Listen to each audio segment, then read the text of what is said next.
ಇಂದು ನಾವು ಪರಲೋಕದ ವಾಗ್ದಾನ ಮತ್ತು ಪರಲೋಕದ ಭರವಸೆ ಎಂಬ ಶೀರ್ಷಿಕೆಯ ಪ್ರಸಂಗವನ್ನು ಕಲಿಯೋಣ. ಈ ಲೋಕದಲ್ಲಿ ಸಂಪತ್ತು, ಗೌರವ ಮತ್ತು ಮಹಿಮೆ ಶಾಶ್ವತವಾಗಿ ಉಳಿಯುವುದಿಲ್ಲ. ಅವೆಲ್ಲವೂ ತಾತ್ಕಾಲಿಕ. ಇಂದು ನಿಮ್ಮ ಕೈಯಲ್ಲಿರುವುದೂ ಸಹ ನಾಳೆ ಸುಲಭವಾಗಿ ಹೋಗಬಹುದು. ಅಂದರೆ ಜನರು ಈ ಲೋಕದಲ್ಲಿ ಯಾವುದೇ ಭರವಸೆ ಇಲ್ಲದೆ ಜೀವಿಸುತ್ತಿದ್ದಾರೆ. ಆದರೆ ಪರಲೋಕ ರಾಜ್ಯದ ಜನರಾಗಿರುವ ನಮ್ಮ ಕುರಿತು ಏನಾಗಿದೆ? ಎಲ್ಲ ವಿಷಯಗಳಲ್ಲಿ ನಾವು ದೇವರಿಂದ ಭರವಸೆಯನ್ನು ಹೊಂದಿದ್ದೇವೆ. ಸದಸ್ಯರೇ, ಎಲ್ಲದಕ್ಕೂ ದೇವರ ಭರವಸೆ ಇದೆ ಎಂಬ ಸಂಗತಿಗಿಂತ ಹೆಚ್ಚು ಸಾಂತ್ವನದ ವಿಷಯ ಏನಿದೆ? ಇದಲ್ಲದೆ ದೇವರು ನಮಗೆ ವಾಗ್ದಾನ ಮತ್ತು ಭರವಸೆಯಾಗಿ ಪರಲೋಕ ರಾಜ್ಯವನ್ನು ನೀಡಿದ್ದಾರೆ. ಈ ಲೋಕದಲ್ಲಿ ಜನರ ಭವಿಷ್ಯಕ್ಕೆ ಭರವಸೆ ಇಲ್ಲ. ಶ್ರೀಮಂತರೂ ಸಹ ಸಾಯುವ ಕಾಯಿಲೆಗೆ ಒಳಗಾಗಬಹುದು ಮತ್ತು ನಿಮಗೆ ಜೀವಿಸಲು ಹೆಚ್ಚು ಸಮಯವಿಲ್ಲ ಎಂಬ ಸೂಚನೆಯನ್ನು ಕೇಳುತ್ತಾರೆ. ಎಷ್ಟಾದರೂ ನಮ್ಮ ಭವಿಷ್ಯಕ್ಕೆ ದೇವರು ಭರವಸೆಯನ್ನು ಕೊಟ್ಟಿದ್ದಾರೆ. ಈ ಸಂಗತಿಯಿಂದ ನಮಗೆ ಹೇಗೆ ಅನಿಸಬೇಕು? ನಾವು ಹಲ್ಲೆಲೂಯಾ ಎಂದು ಹೇಳುತ್ತಾ ಸಂತೋಷ ಪಡಬೇಕಲ್ಲವೇ? ಇತ್ತೀಚಿನ ದಿನಗಳಲ್ಲಿ ಸಾಂಕ್ರಾಮಿಕ ರೋಗದಿಂದಾಗಿ ಪ್ರಪಂಚದಾದ್ಯಂತ ಜನರು ಬಹಳ ಖಿನ್ನತೆಗೆ ಒಳಗಾಗಿದ್ದಾರೆ. ಪರಿಣಾಮವಾಗಿ ಜನರು ತಮ್ಮ ಭವಿಷ್ಯದ ಬಗ್ಗೆ ಅತ್ಯಂತ ಅನಿಶ್ಚಿತತೆಯನ್ನು ಅನುಭವಿಸುತ್ತಾರೆ. ಅನೇಕ ಜನರು ತಮ್ಮ ಕೆಲಸವನ್ನು ಕಳೆದುಕೊಂಡಿದ್ದಾರೆ ಮತ್ತು ಪ್ರಪಂಚದಾದ್ಯಂತ ವಿವಿಧ ಸ್ಥಳಗಳಲ್ಲಿ ಘರ್ಷಣೆಗಳು ನಡೆಯುತ್ತಿವೆ. ಈ ಸಂದರ್ಭವನ್ನು ನೋಡುತ್ತಾ ದೇವರು ನಮಗೆ ಪರಲೋಕ ರಾಜ್ಯದ ವಾಗ್ದಾನ ಮತ್ತು ಭರವಸೆಯನ್ನು ನೀಡಿದ್ದಕ್ಕೆ ನಾವು ಎಷ್ಟು ಕೃತಜ್ಞರಾಗಿರಬೇಕು. ಅನೇಕ ಜನರು ಆರಾಧನೆಯಲ್ಲಿ ಭಾಗವಹಿಸುತ್ತಾ ದೇವರಲ್ಲಿ ಶ್ರದ್ಧೆಯಿಂದ ಪ್ರಾರ್ಥಿಸುವ ಮೂಲಕ ತಮ್ಮ ಸ್ವಂತ ರೀತಿಯಲ್ಲಿ ಪರಲೋಕಕ್ಕೆ ಹೋಗಬಹುದೆಂದು ಯೋಚಿಸುತ್ತಾರೆ. ಆದರೆ ಮತ್ತಾಯ ಅಧ್ಯಾಯ 7 ವಚನ 23ರಲ್ಲಿ ನಾನೆಂದು ನಿಮ್ಮ ಗುರುತು ಕಾಣೆನು, ಧರ್ಮವನ್ನು ಮೀರಿ ನಡೆಯುವವರೇ ನನ್ನಿಂದ ತೊಲಗಿ ಹೋಗಿರಿ ಎಂದು ಹೇಳುತ್ತಾ ಯೇಸು ತಿರಸ್ಕರಿಸಿದ ಜನರ ಕುರಿತು ಏನಾಗಿದೆ? ದೇವರು ಸಿದ್ಧ ಮಾಡಿರುವ ಪರಲೋಕವನ್ನು ಪ್ರವೇಶಿಸಲು ನಾನು ಯಾವ ರೀತಿಯ ನಂಬಿಕೆಯನ್ನು ಹೊಂದಿರಬೇಕು ಎಂದು ಅವರು ಯೋಚಿಸಬೇಕು. ಎಷ್ಟಾದರೂ ಹೊಸ ಒಡಂಬಡಿಕೆಯ ಸತ್ಯದಲ್ಲಿರುವ ನಮ್ಮ ಚೀನಿನ ಕುಟುಂಬದ ಸದಸ್ಯರಿಗೆ ದೇವರು ಪರಲೋಕ ರಾಜ್ಯದ ಭರವಸೆಯನ್ನು ಕೊಟ್ಟಿದ್ದಾರೆ. ನಾವು ಹೋಗುವ ಸಭೆ, ನಾವು ಹಿಂಬಾಲಿಸುವ ಸತ್ಯ ಮತ್ತು ನಮ್ಮ ಭವಿಷ್ಯ ಎಲ್ಲದಕ್ಕೂ ದೇವರು ಭರವಸೆ ಕೊಟ್ಟಿದ್ದಾರೆ.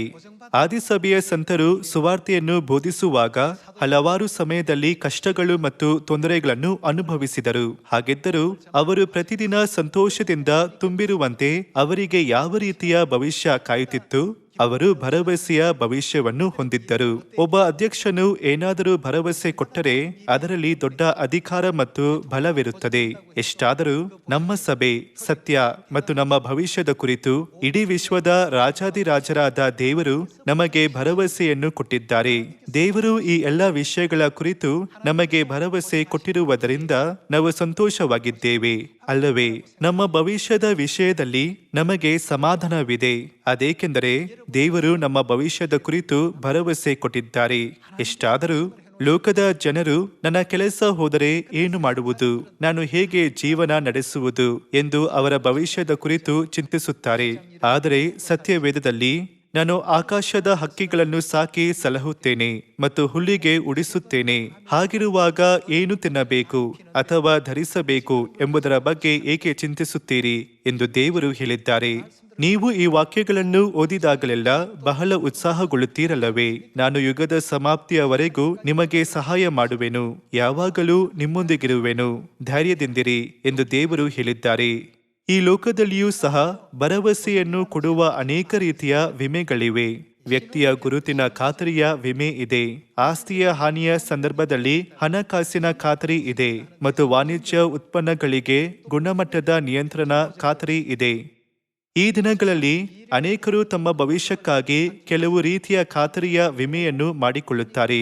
ವಿಮೆಗೆ ಸಂಬಂಧಿಸಿದ ಕ್ಷೇತ್ರಗಳಲ್ಲಿ ಕೆಲಸ ಮಾಡುವವರ ಬಗ್ಗೆ ದುಃಖವಾಗುತ್ತದೆ. ಆದರೆ ದೇವರು ಮಾತ್ರ ನಮಗೆ ಭವಿಷ್ಯದ ಭರವಸೆ ಕೊಡಲು ಸಾಧ್ಯ. ಪರಲೋಕದ ಮತ್ತು ನಮ್ಮ ಭವಿಷ್ಯದ ಭರವಸೆಯನ್ನು ಹೊಂದಲು ನಾವು ಸತ್ಯವೇದದ ಪ್ರಕಾರ ಜೀವಿಸಬೇಕು.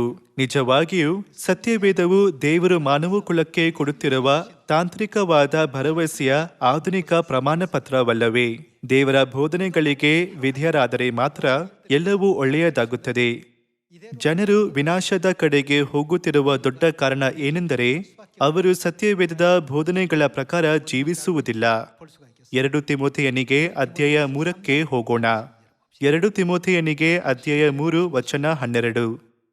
ಕ್ರಿಸ್ತ ಯೇಸುವಿನಲ್ಲಿ ಸದ್ಭಕ್ತರಾಗಿ ಜೀವಿಸುವುದಕ್ಕೆ ಮನಸ್ಸು ಮಾಡುವವರೆಲ್ಲರೂ ಹಿಂಸೆಗೊಳಗಾಗುವರು. ಆದರೆ ದುಷ್ಟರು, ವಂಚಕರು, ಇತರರನ್ನು ಮೋಸ ಮಾಡುತ್ತಾ ತಾವೇ ಮೋಸ ಹೋಗುತ್ತಾ ಹೆಚ್ಚಾದ ಕೆಟ್ಟತನಕ್ಕೆ ಹೋಗುವರು. ನೀನಾದರೂ ಕಲಿತು ದೃಢವಾಗಿ ನಂಬಿದ ಬೋಧನೆಗಳಲ್ಲಿ ನೆಲೆಯಾಗಿರು. ಕಲಿಸಿಕೊಟ್ಟವರು ಯಾರೆಂಬುದನ್ನು ಆಲೋಚಿಸು. ಚಿಕ್ಕಂದಿನಿಂದಲೂ ನಿನಗೆ ಪರಿಶುದ್ಧ ಗ್ರಂಥಗಳ ಪರಿಚಯವಾಯ್ತಲ್ಲ. ಆ ಗ್ರಂಥಗಳು ಕ್ರಿಸ್ತ ಯೇಸುವಿನಲ್ಲಿರುವ ನಂಬಿಕೆಯ ಮೂಲಕ ನಾವು ಏನನ್ನು ಸ್ವೀಕರಿಸಬಹುದು, ರಕ್ಷಣೆ ಹೊಂದಿಸುವ ಜ್ಞಾನವನ್ನು ಕೊಡುವುದಕ್ಕೆ ಶಕ್ತವಾಗಿವೆ. ವಚನ 16. ದೈವ ಪ್ರೇರಿತವಾದ ಪ್ರತಿಯೊಂದು ಶಾಸ್ತ್ರವು ಉಪದೇಶಕ್ಕೂ, ಖಂಡನೆಗೂ, ತಿದ್ದುಪಾಟಿಗೂ, ನೀತಿ ಶಿಕ್ಷೆಗೂ ಉಪಯುಕ್ತವಾಗಿದೆ. ಅದರಿಂದ ದೇವರ ಮನುಷ್ಯನು ಪ್ರವೀಣನಾಗಿ ಸಕಲ ಸತ್ಕಾರ್ಯಕ್ಕೆ ಸನ್ನದ್ಧನಾಗುವನು. ಇಡೀ ಸತ್ಯವೇದವು ನಮ್ಮ ಭವಿಷ್ಯಕ್ಕಾಗಿ ದೇವರ ಭರವಸೆಯ ಪ್ರಮಾಣ ಪತ್ರವಾಗಿದೆ. ನಾವು ಸತ್ಯವೇದದ ಪ್ರಕಾರ ಜೀವಿಸಿದರೆ ನಮ್ಮ ರಕ್ಷಣೆಗೆ ಬೇಕಾಗಿರುವ ಎಲ್ಲ ಜ್ಞಾನವನ್ನು ದೇವರು ಅನುಗ್ರಹಿಸುವರು, ಅಲ್ಲವೇ? ಈ ಲೋಕದಲ್ಲಿ ಜೀವಿಸುತ್ತಿರುವಾಗ ಅನೇಕ ಜನರು ಸತ್ಯವೇದದ ಬೋಧನೆಗಳ ಪ್ರಾಮುಖ್ಯತೆಯನ್ನು ಗ್ರಹಿಸಿಕೊಳ್ಳುವುದಿಲ್ಲ. ಆದ್ದರಿಂದ ಅವರು ಸತ್ಯವೇದವು ಭರವಸೆ ಕೊಡುವ ಸತ್ಯದಿಂದ ದೂರ ಹೋಗುತ್ತಾರೆ ಮತ್ತು ಶರೀರದಲ್ಲಿ ಭೂಮಿಗೆ ಬಂದ ದೇವರನ್ನು ಗುರುತಿಸಲು ಅವರಿಗೆ ಸಾಧ್ಯವಾಗುವುದಿಲ್ಲ. ಇಬ್ರಿಯರಿಗೆ ಅಧ್ಯಾಯ 6 ನೋಡೋಣ. ಇಬ್ರಿಯರಿಗೆ ಅಧ್ಯಾಯ 6 ವಚನ 17. ಹಾಗೆಯೇ ದೇವರು ತನ್ನ ಸಂಕಲ್ಪವು ನಿಶ್ಚಲವಾದದ್ದೆಂಬುದನ್ನು ವಾಗ್ದಾನದ ಫಲಕ್ಕೆ ಬಾಧ್ಯರಾಗುವವರಿಗೆ ಬಹು ಸ್ಪಷ್ಟವಾಗಿ ತೋರಿಸಬೇಕೆಂದು ಆಣೆ ಇಟ್ಟು ಏನು ಮಾಡಿದರು? ತನ್ನ ಮಾತನ್ನು ಸ್ಥಿರಪಡಿಸಿದನು. ವಾಗ್ದಾನದ ಫಲಕ್ಕೆ ಬಾಧ್ಯರಾಗುವವರು ಅಂದರೆ ರಕ್ಷಿಸಲ್ಪಡುವವರು ಎಂದಾಗಿದೆ, ಅಲ್ಲವೇ? ದೇವರು ತನ್ನ ಬದಲಾಗದ ಉದ್ದೇಶವನ್ನು ರಕ್ಷಿಸಲ್ಪಡುವವರಿಗೆ ಸ್ಪಷ್ಟಪಡಿಸಲು ಬಯಸಿದ್ದರಿಂದ ದೇವರು ಅದನ್ನು ಆಣೆ ಇಟ್ಟು ಸ್ಥಿರಪಡಿಸಿದರು. ದೇವರು ಸ್ಥಿರಪಡಿಸಿದ ಅನೇಕ ವಾಗ್ದಾನಗಳಲ್ಲಿ ನಾವು ಕೆಲವು ಉದಾಹರಣೆಗಳನ್ನು ಸತ್ಯವೇದದಲ್ಲಿ ನೋಡೋಣ. ಲೂಕ ಅಧ್ಯಾಯ 22 ವಚನ 28 ನೋಡೋಣ. ನೀವು ನನ್ನ ಕಷ್ಟಗಳಲ್ಲಿ ನನ್ನ ಸಂಗಡ ಎಡೆಬಿಡದೆ ಇದ್ದವರು. ಆದುದರಿಂದ ನನ್ನ ತಂದೆಯು ನನಗೆ ರಾಜ್ಯವನ್ನು ನೇಮಿಸಿದ ಪ್ರಕಾರ ನಾನು ನಿಮಗೂ ನೇಮಿಸುತ್ತೇನೆ. ನನ್ನ ರಾಜ್ಯದಲ್ಲಿ ನೀವು ನನ್ನ ಮೇಜಿನ ಮೇಲೆ ಊಟ ಮಾಡುವಿರಿ, ಕುಡಿಯುವಿರಿ ಮತ್ತು ಸಿಂಹಾಸನಗಳ ಮೇಲೆ ಕೂತುಕೊಂಡು ಇಸ್ರಾಯೇಲಿನ 12 ಕುಲಗಳಿಗೆ ನ್ಯಾಯ ತೀರಿಸುವಿರಿ. ಪರಲೋಕ ರಾಜ್ಯದ ನಕ್ಷತ್ರ ಪುಂಜಗಳಲ್ಲಿರುವ ಅಸಂಖ್ಯಾತ ದೇವದೂತರಲ್ಲಿ ಎಷ್ಟು ಜನರು ದೇವರ ಮೇಜಿನ ಮೇಲೆ ಊಟ ಮಾಡಿ ಕುಡಿಯುವುದಕ್ಕೆ ಹಕ್ಕನ್ನು ಹೊಂದಿದ್ದಾರೆ? ಆದರೂ ದೇವರು ನಮಗೆ ಇದನ್ನು ವಾಗ್ದಾನ ಮಾಡಿ ಭರವಸೆ ನೀಡಿದ್ದಾರೆ. ಪ್ರಕಟಣೆ ಅಧ್ಯಾಯ 21 ವಚನ 4 ನೋಡೋಣ. ಅವರ ಕಣ್ಣೀರನ್ನೆಲ್ಲ ಒರೆಸಿ ಬಿಡುವನು. ಇನ್ನು ಏನಿರುವುದಿಲ್ಲ, ಇನ್ನು ಮರಣವಿರುವುದಿಲ್ಲ ಎಂದು ದೇವರು ಭರವಸೆ ಕೊಡುತ್ತಾರೆ. ಇನ್ನು ಮರಣವಿರುವುದಿಲ್ಲ, ಇನ್ನು ದುಃಖವಾಗಲಿ, ಗೋಳಾಟವಾಗಲಿ, ಕಷ್ಟವಾಗಲಿ ಇರುವುದಿಲ್ಲ. ಮೊದಲಿದ್ದದ್ದೆಲ್ಲ ಇಲ್ಲದೆ ಹೋಯಿತು ಎಂದು ಹೇಳಿತು. ಯಾರೂ ಅನಾರೋಗ್ಯಕ್ಕೆ ಒಳಗಾಗುವುದಿಲ್ಲ. ಇನ್ನು ನಮಗೆ ನೋವು ಅಥವಾ ಯಾತನೆಯನ್ನು ಉಂಟು ಮಾಡುವ ಯಾವುದೇ ಕಾಯಿಲೆಗಳು ಇರುವುದಿಲ್ಲ. ದುಃಖ ಅಥವಾ ಗೋಳಾಟಕ್ಕೆ ಕಾರಣವಿರುವುದಿಲ್ಲ, ಏಕೆಂದರೆ ಇನ್ನು ಮುಂದೆ ಮರಣ ಇರುವುದಿಲ್ಲ. ಪ್ರತಿದಿನ ನಾವು ಆನಂದ ಮತ್ತು ಸಂತೋಷದಿಂದ ತುಂಬಿರುವ ಲೋಕದಲ್ಲಿ ದೇವರು ಸದಾಕಾಲ ನಮ್ಮೊಂದಿಗಿರುವುದಾಗಿ ವಾಗ್ದಾನವನ್ನು ಮತ್ತು ಭರವಸೆಯನ್ನು ನೀಡಿದ್ದಾರೆ. ಸದಸ್ಯರೇ, ನಾವು ಅಂತಹ ಮಹಿಮಾನ್ವಿತ ಪರಲೋಕ ರಾಜ್ಯದ ನಿರೀಕ್ಷೆಯನ್ನು ಹೊಂದಿದ್ದರೆ ಈ ಜೀವನವನ್ನು ಸಹಿಸಿಕೊಳ್ಳಬಹುದು. ಆದರೆ ತಮ್ಮ ಭವಿಷ್ಯದ ಮತ್ತು ಪರಲೋಕ ರಾಜ್ಯದ ಭರವಸೆಯೇ ಇಲ್ಲದೆ ಜೀವಿಸುತ್ತಿರುವವರ ಕುರಿತು ಏನಾಗಿದೆ? ಅವರ ಜೀವನವು ಎಷ್ಟು ಐಷಾರಾಮಿಯಾಗಿ ಕಂಡರೂ ವಾಸ್ತವದಲ್ಲಿ ಅವರು ಒಳಗಿನಿಂದ ಆ ರೀತಿ ಅಲ್ಲವಾಗಿದ್ದಾರೆ. ಪ್ರಕಟಣೆ ಅಧ್ಯಾಯ 22 ವಚನ 1. ಆಮೇಲೆ ಅವನು ಸ್ಫಟಿಕದಂತೆ ಪ್ರಕಾಶಮಾನವಾಗಿದ್ದ ಜೀವಜಲದ ನದಿಯನ್ನು ನನಗೆ ತೋರಿಸಿದನು. ಅದು ದೇವರ ಮತ್ತು ಯಜ್ಞದ ಕುರಿಯಾದಾತನ ಸಿಂಹಾಸನದಿಂದ ಹೊರಟು ಪಟ್ಟಣದ ಬೀದಿಯ ಮಧ್ಯದಲ್ಲಿ ಹರಿಯುತ್ತಿತ್ತು. ಆ ನದಿಯ ಉಭಯ ಪಾರ್ಶ್ವಗಳಲ್ಲಿ ಜೀವವೃಕ್ಷವಿತ್ತು. ಅದು ತಿಂಗಳು ತಿಂಗಳಿಗೆ ಫಲವನ್ನು ಫಲಿಸುತ್ತಾ 12 ತರದ ಫಲಗಳನ್ನು ಕೊಡುತ್ತದೆ. ಆ ಮರದ ಎಲೆಗಳು ಜನಾಂಗದವರನ್ನು ವಾಸಿ ಮಾಡುವುದಕ್ಕೆ ಪ್ರಯೋಜನವಾಗಿವೆ. ಇನ್ನು ಶಾಪಗ್ರಸ್ತವಾದದ್ದು ಒಂದೂ ಇರುವುದಿಲ್ಲ. ಆ ಪಟ್ಟಣದಲ್ಲಿ ದೇವರ ಮತ್ತು ಯಜ್ಞದ ಕುರಿಯಾದಾತನ ಸಿಂಹಾಸನವಿರುವುದು. ಆತನ ದಾಸರು ಆತನಿಗೆ ಯಾಜಕ ಸೇವೆ ಮಾಡುವರು. ಅವರಿಗೆ ಆತನ ಮುಖ ದರ್ಶನವಾಗುವುದು. ಅವರ ಹಣೆಗಳ ಮೇಲೆ ಆತನ ಹೆಸರು ಇರುವುದು. ಇನ್ನು ರಾತ್ರಿ ಇರುವುದಿಲ್ಲ. ಅವರಿಗೆ ದೀಪದ ಬೆಳಕು, ಸೂರ್ಯನ ಬೆಳಕು ಬೇಕಾಗುವುದಿಲ್ಲ. ದೇವರಾದ ಕರ್ತನೆ ಅವರಿಗೆ ಬೆಳಕನ್ನು ಕೊಡುವನು. ಅವರು ಯುಗ ಯುಗಾಂತರಗಳಲ್ಲಿಯೂ ಆಳುವರು. ಈ ಭೂಮಿಯ ಮೇಲೆ ನಾವು ರಾಜನಾಗಿ ಆಳುವವರ ಹತ್ತಿರ ಹೋಗಲು ಸಹ ಸಾಧ್ಯವಿಲ್ಲ. ಆದರೆ ನೀವು ನನ್ನ ಮೇಜಿನ ಮೇಲೆ ಊಟ ಮಾಡುವಿರಿ, ಕುಡಿಯುವಿರಿ ಮತ್ತು ಸಿಂಹಾಸನಗಳ ಮೇಲೆ ಕೂತುಕೊಂಡು ಇಸ್ರಾಯೇಲಿನ 12 ಕುಲಗಳಿಗೆ ನ್ಯಾಯ ತೀರಿಸುವಿರಿ ಎಂದು ದೇವರು ನಮಗೆ ವಾಗ್ದಾನದ ಭರವಸೆಯನ್ನು ಕೊಟ್ಟಿದ್ದಾರೆ. ಹಾಗಾದರೆ ದೇವರು ಇದರ ಭರವಸೆಯನ್ನು ಯಾರಿಗೆ ಕೊಟ್ಟರು? ಹಾಗೂ ದೇವರಿಂದ ಇಂತಹ ಭರವಸೆಯನ್ನು ಸ್ವೀಕರಿಸುವ ಸಭೆಯನ್ನು ಯಾರು ಬಂದು ಸ್ಥಾಪಿಸುವರು? ಇದು ಬಹಳ ಮುಖ್ಯವಾದ ವಿಷಯವಲ್ಲವೇ? ಸಭೆಯನ್ನು ಸ್ಥಾಪಿಸಿ ದೇವರ ಹೆಸರನ್ನು ಕರೆಯುವ ಮೂಲಕ ನಾವು ದೇವರ ಮಕ್ಕಳಾಗುವುದಿಲ್ಲ. ವಿವಿಧ ಪರೀಕ್ಷೆ, ತೊಂದರೆ ಮತ್ತು ಕಷ್ಟಗಳನ್ನು ಜಯಿಸಿ ಪರಿಪೂರ್ಣರಾಗುವ ಜನರಿಗೆ ಮಾತ್ರ ದೇವರು ಭರವಸೆಯನ್ನು ಕೊಡುತ್ತಾರೆ, ಅಲ್ಲವೇ? ಹಾಗಾದರೆ ದೇವರ ಭರವಸೆಯನ್ನು ಸ್ವೀಕರಿಸಿದವರು ಎಲ್ಲಿ ಸೇರುತ್ತಾರೆ? 66 ಪುಸ್ತಕಗಳಿರುವ ಸತ್ಯವೇದವು ಪವಿತ್ರಾತ್ಮನ ಪ್ರೇರಣೆಯಿಂದ ಬರೆಯಲಾದ ದೇವರ ಭರವಸೆಯ ಪ್ರಮಾಣ ಪತ್ರವಾಗಿದೆ. ಈ ಭರವಸೆಯ ಪ್ರಮಾಣ ಪತ್ರದಲ್ಲಿ ನಾವು ಎಲ್ಲಿ ಸೇರಬೇಕೆಂದು ಕಂಡುಹಿಡಿಯಬಹುದು. ಯೆರೆಮೀಯ ಅಧ್ಯಾಯ 4 ವಚನ 5 ನೋಡೋಣ. ಯಹೂದದಲ್ಲಿ ಸಾರಿರಿ, ಯೆರೂಸಲೇಮಿನೊಳಗೆ ಪ್ರಕಟಿಸಿರಿ, ದೇಶದಲ್ಲೆಲ್ಲ ಕೊಂಬೂದುವಂತೆ ಅಪ್ಪಣೆ ಕೊಡಿರಿ, ಕೂಡಿಕೊಂಡು ಕೋಟೆ ಕೊತ್ತಲಗಳ ಊರುಗಳನ್ನು ಸೇರೋಣ ಎಂದು ಕೂಗಿರಿ, ಚಿಯೋನಿನ ಕಡೆಗೆ ಧ್ವಜವನ್ನೆತ್ತಿರಿ, ತಡ ಮಾಡದೆ ವಲಸೆ ಹೋಗಿರಿ. ನಾವು ಸೇರಬೇಕಾದ ಕೋಟೆ ಕೊತ್ತಲಗಳ ಊರುಗಳ ಹೆಸರು ಚಿಯೋನ್ ಎಂದಾಗಿದೆ. ಚಿಯೋನಿಗೆ ಬರುವವರಿಗೆ ದೇವರು ಪರಲೋಕ ರಾಜ್ಯದ ವಾಗ್ದಾನವನ್ನು ಮತ್ತು ಭರವಸೆಯನ್ನು ನೀಡಿದ್ದಾರೆ. ಇತ್ತೀಚಿನ ದಿನಗಳಲ್ಲಿ ಅನೇಕರು ದೇವರನ್ನು ನಂಬುವುದಾಗಿ ಹೇಳಿಕೊಳ್ಳುತ್ತಾರೆ, ಆದರೆ ಅವರಿಗೆ ಸತ್ಯದ ಕುರಿತು ಸರಿಯಾಗಿ ತಿಳಿದಿಲ್ಲ. ನಾವು ಸಭೆಗೆ ಹೋದರೆ ಪರಲೋಕವನ್ನು ಪ್ರವೇಶಿಸಬಹುದು ಎಂದು ತಪ್ಪಾಗಿ ಯೋಚಿಸುವ ಜನರು ಸಮುದ್ರ ತೀರದ ಮರಳಿನಂತೆ ಅಸಂಖ್ಯಾತವಾಗಿದ್ದಾರೆ. ದೇವರು ನಮಗೆ ಬೋಧಿಸುವ ಧ್ಯೇಯವನ್ನು ಅನುಗ್ರಹಿಸಿದ್ದಾರೆ. ಹಾಗಾಗಿ ನಾವು ಅವರಿಗೆ ದೇವರ ಚಿತ್ತವನ್ನು ಸರಿಯಾಗಿ ಬೋಧಿಸಬಹುದು. ದೇವರ ಭರವಸೆಯನ್ನು ಸ್ವೀಕರಿಸಿದವರು ಯಾವ ಸಭೆಗೆ ಹೋಗುತ್ತಾರೆ? 1 ಕೊರಿಂಥದವರಿಗೆ ಅಧ್ಯಾಯ 1 ನೋಡೋಣ. 1 ಕೊರಿಂಥದವರಿಗೆ ಅಧ್ಯಾಯ 1 ವಚನ 2. ಸೊಸ್ತೇನನು ಕೊರಿಂಥದಲ್ಲಿನ ಯಾವ ಸಭೆ? ದೇವರ ಸಭೆಗೆ, ಅಂದರೆ ಕ್ರಿಸ್ತೇಸುವಿನಲ್ಲಿ ಪ್ರತಿಷ್ಠಿತರು, ದೇವಜನರಾಗಿರುವುದಕ್ಕೆ ಕರೆಯಲ್ಪಟ್ಟವರು ಆಗಿರುವವರಿಗೆ ಮತ್ತು ನಮಗೂ ಸಮಸ್ತ ದೇವಜನರಿಗೂ ಕರ್ತನಾಗಿರುವ ಯೇಸು ಕ್ರಿಸ್ತನ ನಾಮಸ್ಮರಣೆಯನ್ನು ಮಾಡುವವರು ಎಲ್ಲಿದ್ದರೂ ಅವರೆಲ್ಲರಿಗೆ ಬರೆಯುವುದೇನೆಂದರೆ, ನಮ್ಮ ತಂದೆಯಾಗಿರುವ ದೇವರಿಂದಲೂ ಕರ್ತನಾದ ಯೇಸು ಕ್ರಿಸ್ತನಿಂದಲೂ ನಿಮಗೆ ಕೃಪೆಯೂ ಶಾಂತಿಯೂ ಆಗಲಿ.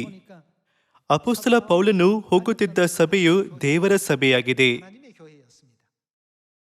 ಆದ್ದರಿಂದ ದೇವರು ನಮ್ಮ ಭವಿಷ್ಯದ ಭರವಸೆಯನ್ನು ಕೊಡುವ ಸಭೆಯು ದೇವರ ಸಭೆಯಾಗಿದೆ. ಲೋಕದಾದ್ಯಂತ ಇರುವ ಸಭೆಗಳು ವಿವಿಧ ಹೆಸರುಗಳಿಂದ ಕರೆಯಲ್ಪಡುತ್ತವೆ. ಆದರೆ ಸತ್ಯವೇದದಲ್ಲಿ ದಾಖಲಾಗಿರುವಂತೆ ದೇವರ ಭರವಸೆಯನ್ನು ಹೊಂದಿರುವ ಒಂದೇ ಸಭೆಯು ದೇವರ ಸಭೆಯಾಗಿದೆ. ನಜರೇತಿನ ಯೇಸು ಕೇವಲ ಒಬ್ಬ ಬಡಗಿಯ ಮಗನೆಂದು ಆದಿಸಭೆಯ ಸಂತರು ನಂಬುತ್ತಿದ್ದರಾ? ಇದನ್ನು ಸಹ ಸತ್ಯವೇದದಿಂದ ದೃಢಪಡಿಸಿಕೊಳ್ಳೋಣ. ಫಿಲಿಪಿ ಅವರಿಗೆ ಅಧ್ಯಾಯ 2 ವಚನ 5. ಕ್ರಿಸ್ತ ಯೇಸುವಿನಲ್ಲಿದ್ದಂಥ ಮನಸ್ಸು ನಿಮ್ಮಲ್ಲಿಯೂ ಇರಲಿ. ಆತನು ಯಾರು? ದೇವ ಸ್ವರೂಪನಾಗಿದ್ದರು. ಅನೇಕ ಜನರು ಯೇಸುವನ್ನು ನಜರೇತಿನ ಬಡಗಿಯಾದ ಯೋಸೇಫನ ಮಗನೆಂದು ಪರಿಗಣಿಸಿದರು. ಆದರೆ ದೇವರ ಸಭೆಯ ಸಂತರು ಯೇಸುವನ್ನು ದೇವ ಸ್ವರೂಪನೆಂದು ತಿಳಿದುಕೊಂಡು ನಂಬಿದರು. ಇಲ್ಲಿ ಮಾತ್ರವಲ್ಲ, ಆದರೆ ನಾವು ಇದೇ ಸಾಕ್ಷಿಯನ್ನು ರೋಮಾಪುರದವರಿಗೆ ಮತ್ತು ಪ್ರಕಟಣೆ ಪುಸ್ತಕದಲ್ಲಿ ನೋಡಬಹುದು. 계시록에서도 이런 부분이 나오고 ಈಗ ಈ ಕಾಲದಲ್ಲಿ ಈ ಭೂಮಿಗೆ ಶರೀರದಲ್ಲಿ ಬಂದ ದೇವರ ಕುರಿತು ಯಾರು ಬೋಧಿಸುತ್ತಿದ್ದಾರೆ? 신앙을 어디에서 지금 전하고 있습니까? ಅವರ ಮೊದಲನೆಯ ಮತ್ತು ಎರಡನೆಯ ಬರುವಿಕೆಯಲ್ಲೂ ದೇವರ ಸಭೆ ಮಾತ್ರ ಈ ಬೋಧನೆಯನ್ನು ತಲುಪಿಸುತ್ತಿದೆ. ಈ ಸಭೆಗೆ ದೇವರು ಪರಲೋಕ ರಾಜ್ಯದ ಭರವಸೆಯನ್ನು ಕೊಟ್ಟಿದ್ದಾರೆ. ಇದು ದೇವದೂತನು ಕೊಟ್ಟಿರುವ ಭರವಸೆಯಲ್ಲ.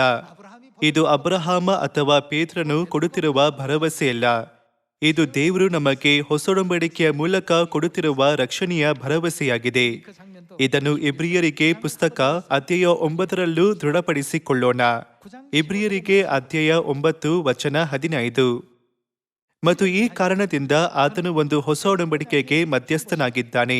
ಮೊದಲನೆಯ ಒಡಂಬಡಿಕೆಯ ಕಾಲದಲ್ಲಿ ನಡೆದ ಅಕ್ರಮಗಳ ಪರಿಹಾರಕ್ಕಾಗಿ ಆತನು ಮರಣವನ್ನು ಅನುಭವಿಸಿದ್ದರಿಂದ ದೇವರಿಂದ ಕರೆಯಿಸಿಕೊಂಡವರು ನಾವು ಏನನ್ನು ಸ್ವೀಕರಿಸುವಂತೆ ದೇವರು ಅನುಮತಿಸಿದರು. ವಾಗ್ದಾನವಾಗಿದ್ದ ನಿತ್ಯ ಬಾಧ್ಯತೆಯನ್ನು, ಅಂದರೆ ಪರಲೋಕ ರಾಜ್ಯದ ಬಾಧ್ಯತೆಯನ್ನು ಹೊಂದುವುದಕ್ಕೆ ಆತನ ಮೂಲಕ ಮಾರ್ಗವಾಯಿತು. ಪರಲೋಕ ರಾಜ್ಯದ ಭರವಸೆಯನ್ನು ಕೊಡಲು ದೇವರು ಹೊಸೊಡಂಬಡಿಕೆಯ ಮಧ್ಯಸ್ಥರಾದರು. ಪರಲೋಕ ರಾಜ್ಯದ ಬಾಧ್ಯತೆಯನ್ನು ಸ್ವೀಕರಿಸುವವರನ್ನು ದೇವರು ನಿರ್ಮಲರಾಗಿಯೂ ನಿರ್ದೋಷಿಗಳಾಗಿಯೂ ಮಾಡಿ ಅವರು ಪರಲೋಕದಲ್ಲಿ ಮತ್ತು ಈ ಭೂಮಿಯಲ್ಲಿ ತಿಳಿದು ಮತ್ತು ತಿಳಿಯದೆ ಮಾಡಿದ ಪಾಪಗಳನ್ನು ತೆಗೆದುಹಾಕುತ್ತಾರೆ. ದೇವರು ಯಾವುದರ ಮೂಲಕ ಈ ಆಶೀರ್ವಾದಗಳ ಭರವಸೆಯನ್ನು ಕೊಡುತ್ತಾರೆ? ಹೊಸೊಡಂಬಡಿಕೆಯ ಮೂಲಕ. ಮತ್ತಾಯ ಅಧ್ಯಾಯ 7 ವಚನ 21ಕ್ಕೆ ಹೋಗೋಣ. ನನ್ನನ್ನು ಸ್ವಾಮಿ ಸ್ವಾಮಿ ಅನ್ನುವವರೆಲ್ಲರೂ ಪರಲೋಕ ರಾಜ್ಯದಲ್ಲಿ ಸೇರುವರೆಂದು ನೆನೆಸಬೇಡಿರಿ. ಪರಲೋಕದಲ್ಲಿರುವ ನನ್ನ ತಂದೆಯ ಚಿತ್ತದಂತೆ ನಡೆಯುವವನೇ ಪರಲೋಕ ರಾಜ್ಯಕ್ಕೆ ಸೇರುವನು. ದೇವರ ಚಿತ್ತದಂತೆ ನಡೆಯುವವರಿಗೆ ದೇವರು ಪರಲೋಕ ರಾಜ್ಯದ ಭರವಸೆಯನ್ನು ಕೊಡುತ್ತಾರೆ. ವಚನ 22. ಸ್ವಾಮಿ ಸ್ವಾಮಿ, ನಿನ್ನ ಹೆಸರಿನ ಮೇಲೆ ನಾವು ಬೋಧನೆ ಹೇಳಲಿಲ್ಲವೇ? ನಿನ್ನ ಹೆಸರಿನ ಮೇಲೆ ದೆವ್ವಗಳನ್ನು ಬಿಡಿಸಲಿಲ್ಲವೇ? ನಿನ್ನ ಹೆಸರಿನ ಮೇಲೆ ಅನೇಕ ಮಹತ್ ಕಾರ್ಯಗಳನ್ನು ಮಾಡಲಿಲ್ಲವೇ ಎಂದು ಆ ದಿನದಲ್ಲಿ ಎಷ್ಟೋ ಜನರು ನನಗೆ ಹೇಳುವರು. ಆಗ ನಾನು ಅವರಿಗೆ, ನಾನೆಂದೂ ನಿಮ್ಮ ಗುರುತು ಕಾಣೆನು. ಧರ್ಮವನ್ನು ಮೀರಿ ನಡೆಯುವವರೇ, ನನ್ನಿಂದ ತೊಲಗಿ ಹೋಗಿರಿ ಎಂದು ಎಲ್ಲರ ಮುಂದೆ ಹೇಳಿಬಿಡುವೆನು. ಹಾಗಾದರೆ ಕಡೆ ದಿನಗಳಲ್ಲಿ ದೇವರು ಈ ಭೂಮಿಗೆ ಬಂದಾಗ ಯಾವ ದೇವರು ಸ್ಥಾಪಿಸಿದ ದೇವರ ಸಭೆಗೆ ನಾವು ಹೋಗಬೇಕು? ಯೆಶಾಯ 25ಕ್ಕೆ ಹೋಗೋಣ. ವಚನ 6. ಇದಲ್ಲದೆ ಸೇನಾಧೀಶ್ವರನಾದ ಯೆಹೋವನು ಈ ಪರ್ವತದಲ್ಲಿ ಸಕಲ ಜನಾಂಗಗಳಿಗೂ ಸಾರವತ್ತಾದ ಮೃಷ್ಟಾನದಿಂದಲೂ ಮಡ್ಡಿಗಟ್ಟಿದ ಮೇಲೆ ಶೋಧಿಸಿದ ದ್ರಾಕ್ಷಾರಸದಿಂದಲೂ ಕೂಡಿದ ಔತಣವನ್ನು ಅಣಿ ಮಾಡುವನು. ಇಲ್ಲಿ ಮಡ್ಡಿಗಟ್ಟಿದ ದ್ರಾಕ್ಷಾರಸ ಎಂದು ಬರೆಯಲಾಗಿದೆ. ಕ್ರಿಸ್ತಶಕ 325ರಲ್ಲಿ ನಿಕಿಯ ಸಮಾವೇಶದಲ್ಲಿ ಪಸ್ಕವನ್ನು ನಾಶ ಮಾಡಿದ ನಂತರ ಅದು ಕಣ್ಮರೆಯಾಯಿತು. ಪ್ರವಾದಿಸಲಾದಂತೆ ಅದನ್ನು ಪುನಃ ಸ್ಥಾಪಿಸಲು ದೇವರು ಮತ್ತೆ ಈ ಭೂಮಿಗೆ ಬರುವ ತನಕ 1600 ವರ್ಷಗಳ ದೀರ್ಘಕಾಲ ಕಳೆದಿದೆ. ಆದ್ದರಿಂದಲೇ ದೇವರು ಮಡ್ಡಿಗಟ್ಟಿದ ದ್ರಾಕ್ಷರಸದಿಂದ ಜೀವವನ್ನು ಕೊಡುವ ಔತಣವನ್ನು ಅಣಿ ಮಾಡುವರು ಎಂದು ಸತ್ಯವೇದವು ಹೇಳುತ್ತಿದೆ. ವಚನ 7. ಮತ್ತು ಸಮಸ್ತ ಜನಾಂಗಗಳನ್ನು ಮುಚ್ಚಿರುವ ಮುಸುಕನ್ನು, ಸಕಲ ದೇಶೀಯರ ಮೇಲೆ ಹಾಕಿರುವ ತೆರೆಯನ್ನು ಇದೇ ಪರ್ವತದಲ್ಲಿ ನಾಶ ಮಾಡುವನು. ಮರಣವನ್ನು ಶಾಶ್ವತವಾಗಿ ನಿರ್ನಾಮ ಮಾಡುವನು. ಸತ್ಯವೇದದ 66 ಪುಸ್ತಕಗಳಲ್ಲಿ ಮರಣವನ್ನು ಶಾಶ್ವತವಾಗಿ ನಿರ್ನಾಮ ಮಾಡುವ ದ್ರಾಕ್ಷರಸ ಯಾವುದಾಗಿದೆ? ಅದು ಪಸ್ಕದ ದ್ರಾಕ್ಷರಸವಾಗಿದೆ. ವಚನ 9. ಆ ದಿನದಲ್ಲಿ ಜನರು, ಈತನು ಯಾರು? ಆಹಾ, ಈತನೇ ನಮ್ಮ ದೇವರು, ನಮ್ಮನ್ನು ರಕ್ಷಿಸಲಿ ಎಂದು ಈತನನ್ನು ನಿರೀಕ್ಷಿಸಿಕೊಂಡಿದ್ದೇವೆ. ಇಬ್ರಿಯರಿಗೆ ಅಧ್ಯಾಯ 9 ವಚನ 28ರ ಪ್ರಕಾರ ಕ್ರಿಸ್ತನು ಎರಡನೆಯ ಸಾರಿ ಬಂದಾಗ ಏನನ್ನು ತರುವರು? ಅವರು ರಕ್ಷಣೆಯನ್ನು ತರುವುದಕ್ಕೆ ಎರಡನೆಯ ಸಾರಿ ಬರುವರು, ಅಂದರೆ ಅವರು ಶರೀರದಲ್ಲಿ ಬರುತ್ತಾರೆ ಎಂದಾಗಿದೆ ಅಲ್ಲವೇ? ಕೆಲವರು ಅವರು ಆತ್ಮರೂಪದಲ್ಲಿ ಬರಬೇಕು ಎಂದು ಆಗ್ರಹಿಸುತ್ತಾರೆ, ಆದರೆ ಅದು ತಪ್ಪಾಗಿದೆ. ದೇವರು ಯಾವಾಗಲೂ ಆತ್ಮರೂಪದಲ್ಲಿ ನಮ್ಮೊಂದಿಗಿರುತ್ತಾರೆ ಅಲ್ಲವೇ? ದೇವರು ಆತ್ಮರೂಪದಲ್ಲಿ ಬಂದರೆ ಅವರು ಮೊದಲನೆಯ ಸಾರಿ ಬಂದರು ಮತ್ತು ಎರಡನೆಯ ಸಾರಿ ಬಂದರು ಎಂಬುವುದೇ ಸುಳ್ಳಾಗುತ್ತದೆ. ತನ್ನನ್ನು ನಿರೀಕ್ಷಿಸಿಕೊಂಡಿರುವವರಿಗೆ ಎರಡನೆಯ ಸಾರಿ ಕಾಣಿಸಿಕೊಳ್ಳುವನು ಎಂದರೆ ಅವರು ಮೊದಲನೆಯ ಸಾರಿ ಶರೀರದಲ್ಲಿ ಕಾಣಿಸಿಕೊಂಡ ರೀತಿಯಲ್ಲೇ ಅವರು ಎರಡನೇ ಸಾರಿ ಸಹ ಶರೀರದಲ್ಲಿ ಕಾಣಿಸಿಕೊಳ್ಳುವರು ಎಂದಾಗಿದೆ ಅಲ್ಲವೇ? ಈ ಸಮಯದಲ್ಲಿ ಅವರು ಏನನ್ನು ಅಣಿ ಮಾಡುವರು? ಮಡ್ಡಿಗಟ್ಟಿದ ದ್ರಾಕ್ಷರಸದಿಂದ ಅವರು ಮರಣವನ್ನು ಶಾಶ್ವತವಾಗಿ ನಿರ್ನಾಮ ಮಾಡುವ ಔತಣವನ್ನು ಅಣಿ ಮಾಡುವರು. ಅವರು ನಾವು ನಿರೀಕ್ಷಿಸಿಕೊಂಡಿರುವ ದೇವರಾಗಿದ್ದಾರೆ. ನಾವು ಅವರನ್ನು ಸ್ವೀಕರಿಸಬೇಕು. ಹಾಗಾದರೆ ನಾಶವಾಗಿದ್ದ ಆದಿಸಭೆಯ ಎಲ್ಲಾ ನಿಯಮಗಳು ಮತ್ತು ಸತ್ಯಗಳನ್ನು ಪುನಃ ಸ್ಥಾಪಿಸಿ ಹೊಸೊಡಂಬಡಿಕೆಯ ಪಸ್ಕದ ಮೂಲಕ ನಮ್ಮ ಪಾಪಗಳನ್ನು ಕ್ಷಮಿಸಿ ನಿತ್ಯ ಜೀವದ ದಾರಿಯನ್ನು ತೆರೆದವರು ಯಾರು? ಕ್ರಿಸ್ತ ಅನ್ಸಾಂಗ್ ರವರು. ನಾವು ಪರಲೋಕ ರಾಜ್ಯದ ಭರವಸೆಯನ್ನು ಹೊಂದಿರುವ ಸಭೆಗೆ ಸೇರಿದವರು ಎಂಬುದಕ್ಕೆ ನನ್ನ ಬಳಿ ಮತ್ತು ನಿಮ್ಮ ಬಳಿ ಪರಿಪೂರ್ಣವಾದ ಪುರಾವೆ ಇದೆ ಅಲ್ಲವೇ? ಅಪೊಸ್ತಲ ಪೌಲನು ದೇವರ ಸಭೆಗೆ ಹೋಗುತ್ತಿದ್ದನು. ಪೌಲನಂತೆ ನಾವು ಸಹ ಪಸ್ಕ ಹಬ್ಬವನ್ನು ಮತ್ತು ಸಬ್ಬದಿನವನ್ನು ಆಚರಿಸುತ್ತೇವೆ. ನಮ್ಮ ಸಭೆಯು ಆದಿಸಭೆಯ ರೀತಿಯೇ ಇದೆ. ಕೆಲವರು ಹೀಗೆಂದು ಕೇಳುತ್ತಾರೆ, ಎಲ್ಲವೂ ಒಂದೇ ರೀತಿಯಾಗಿದ್ದರೆ ನಾವು ಏಕೆ ಕ್ರಿಸ್ತ ಅನ್ಸಾಂಗ್ ರವರ ಹೆಸರಿನಲ್ಲಿ ಪ್ರಾರ್ಥಿಸುತ್ತೇವೆ ಮತ್ತು ಏಕೆ ಪರಲೋಕದ ತಾಯಿಯನ್ನು ನಂಬುತ್ತೇವೆ? ಈ ಬೋಧನೆಗಳು ಆದಿಸಭೆಯಲ್ಲಿಯೂ ಒಂದು ಭಾಗವಾಗಿತ್ತ? ಹೌದು, ಇದು ಆಶ್ಚರ್ಯವಲ್ಲವೇ? ಈ ಬೋಧನೆಗಳು ಆದಿಸಭೆಯ ಸಮಯದಲ್ಲಿಯೂ ಇತ್ತು. ಎಷ್ಟಾದರೂ 3 ಕಾಲಗಳಲ್ಲಿ ಆದಿಸಭೆಯು ಯಾವ ಕಾಲಕ್ಕೆ ಸೇರುತ್ತದೆ? ಅದು ಮಗನ ಕಾಲಕ್ಕೆ ಸೇರುತ್ತದೆ. ಹಳೆಯ ಒಡಂಬಡಿಕೆಯ ಸಮಯವು ತಂದೆಯ ಕಾಲವಾಗಿತ್ತು, ಹಾಗೂ ಯೇಸು ಮೊದಲನೆಯ ಸಾರಿ ಭೂಮಿಗೆ ಬಂದಾಗ ಅದು ಮಗನ ಕಾಲವಾಗಿತ್ತು. ನಾವು ಈಗ ಯಾವ ಕಾಲದಲ್ಲಿ ಜೀವಿಸುತ್ತಿದ್ದೇವೆ? ಇದು ಪವಿತ್ರಾತ್ಮನ ಕಾಲವಾಗಿದೆ. ಯೇಸು ಯಾವ ಹೆಸರಿನಲ್ಲಿ ರಕ್ಷಣಾ ಕಾರ್ಯವನ್ನು ನಡೆಸುವರು? ಈ ಕಾಲದಲ್ಲಿ ಅವರು ಯೇಸು ಎಂಬ ಹೆಸರನ್ನು ಬಳಸುವುದಿಲ್ಲ. ಬದಲಿಗೆ ಅವರು ತಮ್ಮ ಹೊಸ ಹೆಸರಿನಲ್ಲಿ ಸುವಾರ್ತೆ ಕೆಲಸವನ್ನು ನಡೆಸುತ್ತಾರೆ. ಇದನ್ನು ಸತ್ಯವೇದದಲ್ಲಿ ದೃಢಪಡಿಸಿಕೊಳ್ಳೋಣ. ಪ್ರಕಟಣೆ ಅಧ್ಯಾಯ 3 ವಚನ 12. ಯಾವನು ಜಯ ಹೊಂದುತ್ತಾನೋ ಅವನನ್ನು ನನ್ನ ದೇವರ ಆಲಯದಲ್ಲಿ ಸ್ತಂಭವಾಗಿ ನಿಲ್ಲಿಸುವೆನು. ಅವನು ಇನ್ನು ಮುಂದೆ ಅದರೊಳಗಿಂದ ಹೋಗುವುದೇ ಇಲ್ಲ. ಇದಲ್ಲದೆ ನನ್ನ ದೇವರ ಹೆಸರನ್ನು, ನನ್ನ ದೇವರ ಬಳಿಯಿಂದ ಪರಲೋಕದೊಳಗಿಂದ ಇಳಿದು ಬರುವ ಹೊಸ ಯೆರೂಸಲೇಮ್ ಪಟ್ಟಣವೆಂಬ ನನ್ನ ದೇವರ ಪಟ್ಟಣದ ಹೆಸರನ್ನು, ನನ್ನ ಹೊಸ ಹೆಸರನ್ನು ಅವನ ಮೇಲೆ ಬರೆಯುವೆನು. ಯೇಸುವಿಗೆ ಹೊಸ ಹೆಸರಿದೆ ಎಂದು ಹೇಳಿದರೆ ಜನರು ಅದನ್ನು ಕಠಿಣವಾಗಿ ತಿರಸ್ಕರಿಸುತ್ತಾರೆ. ಯೇಸು ಮಾತ್ರವಾಗಿದೆ ಎಂದು ಆಗ್ರಹಿಸುತ್ತಾರೆ. ಇನ್ನೊಂದು ರೀತಿ ಹೇಳುವುದಾದರೆ ಅವರ ಶರೀರಗಳು ಪವಿತ್ರಾತ್ಮನ ಕಾಲದಲ್ಲಿ ಜೀವಿಸುತ್ತಿದೆ, ಆದರೆ ಅವರ ಮನಸ್ಸು ಇನ್ನು ಮಗನ ಕಾಲದಲ್ಲಿ ಜೀವಿಸುತ್ತಿದೆ. ಹಿಂದೆ ಇಂತಹ ಜನರೂ ಸಹ ಇದ್ದರು. ಅವರು ಯೇಸುವನ್ನು ಶಿಲುಬೆಗೆ ಹಾಕಿದ ಫರಿಸಾಯರು ಹಾಗೂ ಸದ್ದುಕಾಯರು. ಅವರ ಶರೀರಗಳು ಮಗನ ಕಾಲದಲ್ಲಿ ಜೀವಿಸುತ್ತಿತ್ತು, ಆದರೆ ಅವರ ಹೃದಯ ಮತ್ತು ಮನಸ್ಸು ಇನ್ನು ತಂದೆಯ ಕಾಲದಲ್ಲಿ ಜೀವಿಸುತ್ತಿತ್ತು. ಆದ್ದರಿಂದಲೇ ಅವರು ಮಗನ ಕಾಲದಲ್ಲಿ ಬಂದ ರಕ್ಷಕರನ್ನು ಸ್ವೀಕರಿಸಲು ಸಾಧ್ಯವಾಗಲಿಲ್ಲ. ಅದೇ ರೀತಿಯಲ್ಲಿ ಕ್ರೈಸ್ತರು ಈ ಪವಿತ್ರಾತ್ಮನ ಕಾಲದಲ್ಲಿ ಜೀವಿಸುತ್ತಿದ್ದರು. ಅವರ ನಂಬಿಕೆ, ಹೃದಯ ಹಾಗೂ ಮನಸ್ಸು ಇನ್ನು ಯಾವ ಕಾಲದಲ್ಲಿದೆ? ಅದು ಮಗನ ಕಾಲದಲ್ಲಿದೆ. ಆದಿಸಭೆಯ ಸಮಯದಲ್ಲಿ ಯೇಸು ಅಪೊಸ್ತಲ ಯೋಹಾನನಿಗೆ ಒಂದು ಪ್ರಕಟಣೆಯ ಮೂಲಕ ನನಗೆ ಹೊಸ ಹೆಸರು ಇದೆ ಎಂದರು. ಆದ್ದರಿಂದ ಈ ಸತ್ಯವನ್ನು ಆದಿಸಭೆಗೆ ಕೊಡಲಾಯಿತು.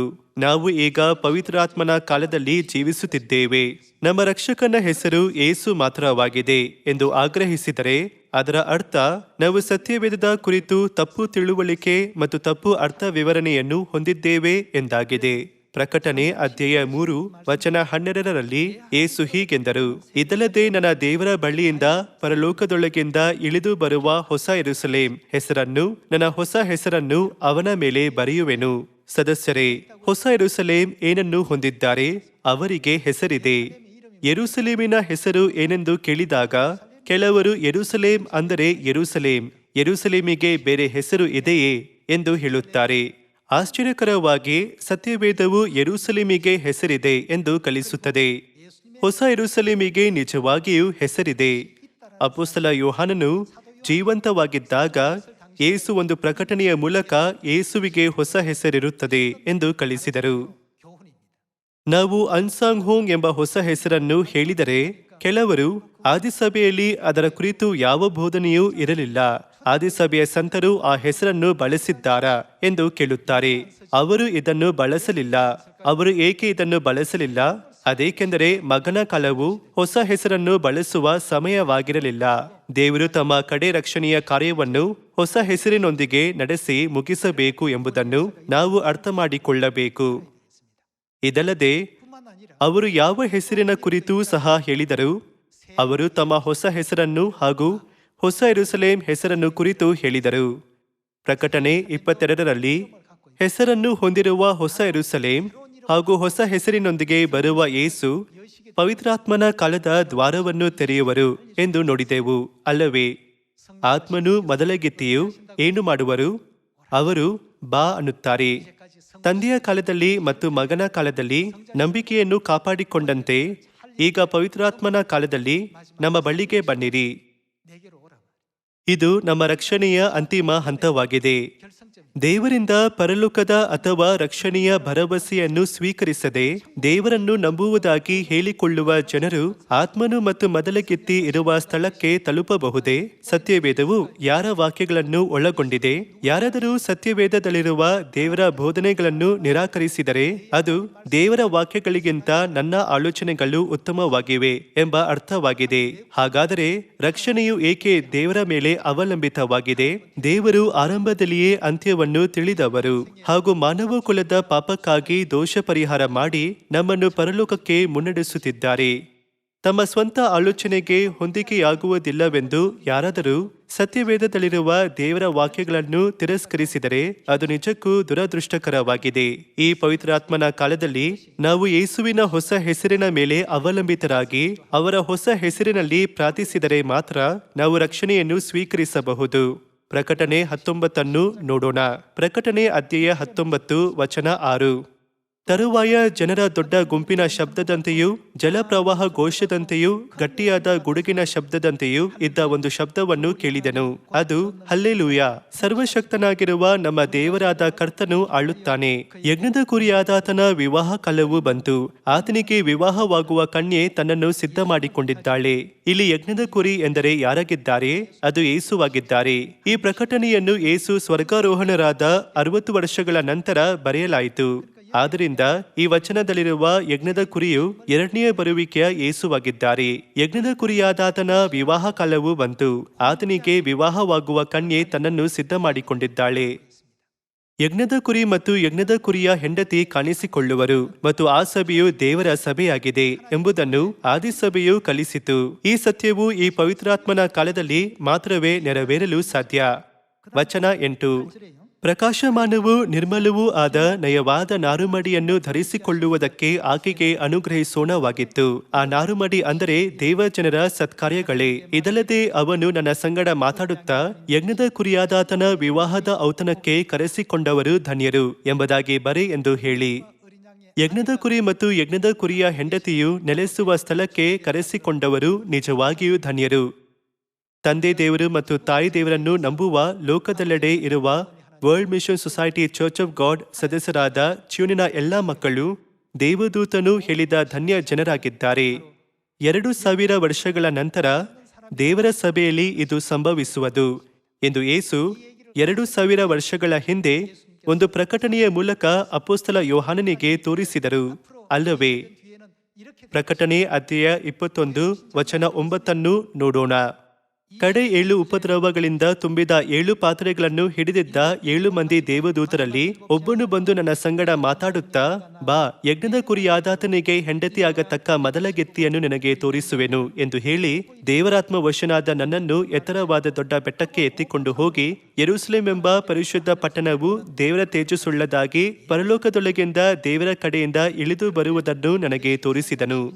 ಪ್ರಕಟಣೆ ಅಧ್ಯಾಯ 3 ವಚನ 12 ಪ್ರಕಾರ ಯೆರೂಸಲೇಮ್ ಏನನ್ನು ಹೊಂದಿದ್ದಾರೆ? ಅವರು ಹೆಸರನ್ನು ಹೊಂದಿದ್ದಾರೆ.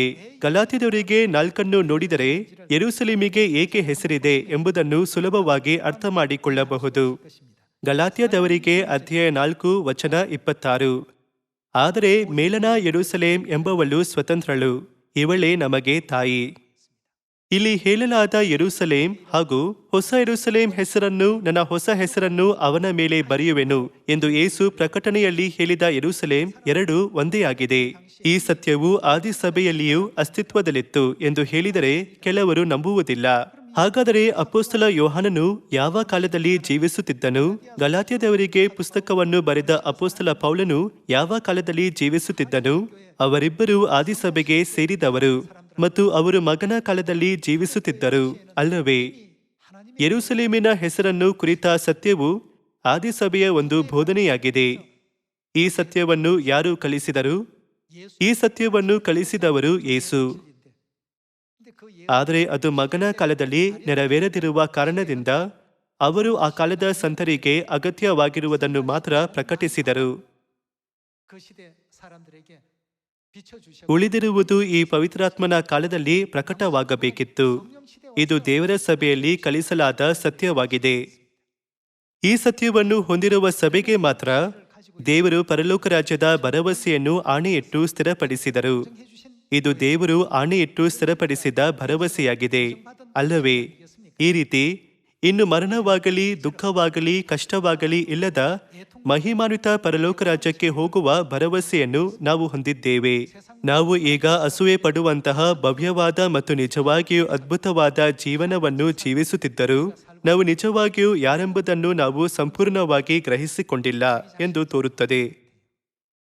ಕುರೂಪಿ ಮರಿಬಾತು ಚಿಕ್ಕವನಿದ್ದಾಗ ತನ್ನ ಸಹೋದರರು ದ್ವೇಷಿಸಿದರು. ಅದು ಬೆಳೆದ ನಂತರ ಸತ್ಯತ್ವದಲ್ಲಿ ಅದು ಏನಾಗಿತ್ತು? ಅದು ಸುಂದರವಾದ ಹಂಸವಾಯಿತು. ಆದರೆ ಅದಕ್ಕೆ ತಾನು ಯಾರೆಂದು ತಿಳಿಯದೆ ಏಕೆ ಎಲ್ಲರೂ ನನ್ನನ್ನು ದ್ವೇಷಿಸಿ ಪೀಡಿಸುತ್ತಾರೆ ಎಂದು ಯೋಚಿಸುತ್ತಿತ್ತು. ಅದು ನಿಜವಾಗಿಯೂ ವಿಶೇಷವಾಗಿತ್ತು ಎಂದು ಅದಕ್ಕೆ ತಿಳಿಯಲಿಲ್ಲ. ಬಹಳ ಸಮಯದಿಂದ ಅದು ಸುಂದರವಾದ ಹಂಸವೆಂದು ತಿಳಿಯದೆ ಜೀವಿಸುತ್ತಿತ್ತು. ದೇವರ ಜನರೂ ಸಹ ಲೋಕದ ಜನರಂತೆ ಜೀವನದಲ್ಲಿ ಕಷ್ಟಗಳನ್ನು ಎದುರಿಸುತ್ತಿದ್ದಾರೆ. ಆದರೆ ನಮ್ಮೊಳಗಿನ ಯಾವುದೋ ವಿಷಯ ಎಲ್ಲರಿಗಿಂತ ಭಿನ್ನವಾಗಿದೆ. ನಾನು ಆ ಸುಂದರವಾದ ಹಂಸಗಳಂತೆ ಹಾರಲು ಬಯಸುತ್ತೇನೆ ಎಂದು ಊಹಿಸಿಕೊಂಡಿದ್ದೇವೆ. ನಾವು ಪರಲೋಕ ರಾಜ್ಯದ ಕನಸು ಕಂಡಿದ್ದೇವೆ. ನಾವು ಲೋಕದ ಜನರಿಗಿಂತ ಭಿನ್ನವಾದ ಜೀವನದ ವಿಧಾನವನ್ನು ಅನುಸರಿಸಿದ್ದೇವೆ. ಇಲ್ಲಿಯವರೆಗೂ ದೇವರು ಸತ್ಯವೇದದ ಬೋಧನೆಗಳ ಮೂಲಕ ನಮ್ಮನ್ನು ಮಾರ್ಗದರ್ಶಿಸುತ್ತಿದ್ದಾರೆ. ನಾವು ಕೊನೆಯವರೆಗೂ ದೇವರಲ್ಲಿ ಸರಿಯಾದ ನಂಬಿಕೆಯನ್ನು ಹೊಂದೋಣ. ಹಾಗಾಗಿ ದೇವರು ನಮಗಾಗಿ ಸಿದ್ಧ ಮಾಡುತ್ತಿರುವ ಮಹಿಮಾನ್ವಿತ ಲೋಕವನ್ನು ಪ್ರವೇಶಿಸಬಹುದು. ನೀವು ಅಧಿಕ ಅನುಗ್ರಹವನ್ನು ಸ್ವೀಕರಿಸಿದ್ದೀರಿ ಎಂದು ನಿರೀಕ್ಷಿಸುತ್ತಾ ಈ ಪ್ರಸಂಗವನ್ನು ಮುಗಿಸುತ್ತೇನೆ. ಧನ್ಯವಾದಗಳು.